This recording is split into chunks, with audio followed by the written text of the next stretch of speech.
क्या आप मानेंगे कि पत्थर पानी पर तैर सकते हैं? ये रामायण में लिखा है। ये सच में हुआ था।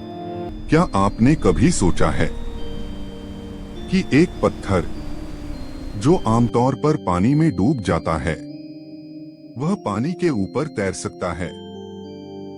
आज का विज्ञान कहता है कि यह असंभव है, लेकिन रामायण कहती है कि यह संभव हुआ था। और यही सवाल आज भी इतिहास और विज्ञान के बीच एक रहस्य बनकर खड़ा है। रामायण के समय जब माता सीता को लंका ले जाया गया, तब भगवान राम के सामने सबसे बड़ी चुनौती थी समुद्र को पार करना। सामने अथाह जलराशि थी, न नाव थी, न कोई पुल, लेकिन फिर भी समुद्र पार किया गया। यह कोई कल्पना नहीं, यह रामायण की कथा है। कहा जाता है कि वानर सेना ने समुद्र पर पुल बनाने का कार्य शुरू किया।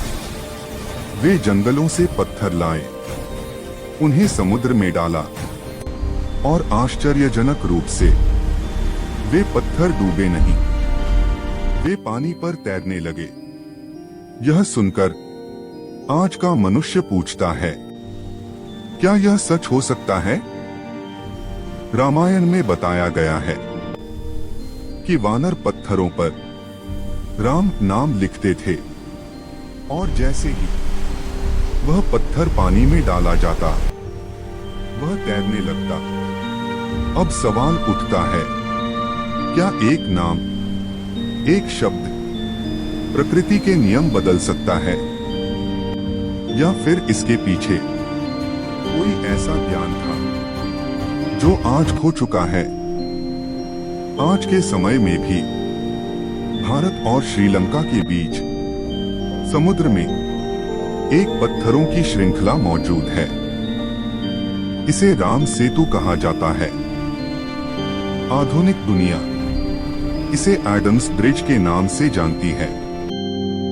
नासा की सैटेलाइट तस्वीरों में यह संरचना साफ दिखाई देती है। यह कोई कहानी नहीं, यह आज भी मौजूद है। लेकिन इसका रहस्य अब तक पूरी तरह सुलझा नहीं है। कुछ वैज्ञानिक कहते हैं कि यह एक प्राकृतिक संरचना है। समुद्री लहरों और समय के प्रभाव से यह बन गई। लेकिन कई इतिहासकार और शोधकर्ता इससे सहमत नहीं हैं। वे कहते हैं, इतनी सीधी रेखा में, इतनी सटीक दूरी पर, इतने समान पत्थरों की श्रृंखला सिर्फ प्रकृति से बनना आसान नहीं है।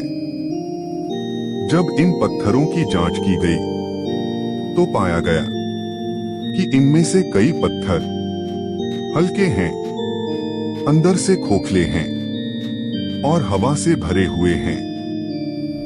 इन्हें प्यूमिस जैसे पत्थर कहा जाता है। ऐसे पत्थर पानी में तैर सकते हैं।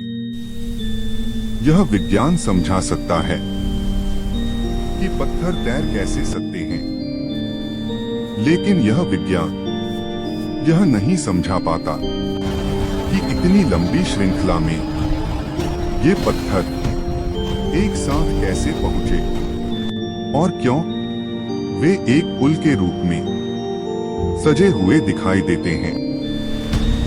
यहीं से रहस्य और गहरा हो जाता है। रामायण केवल एक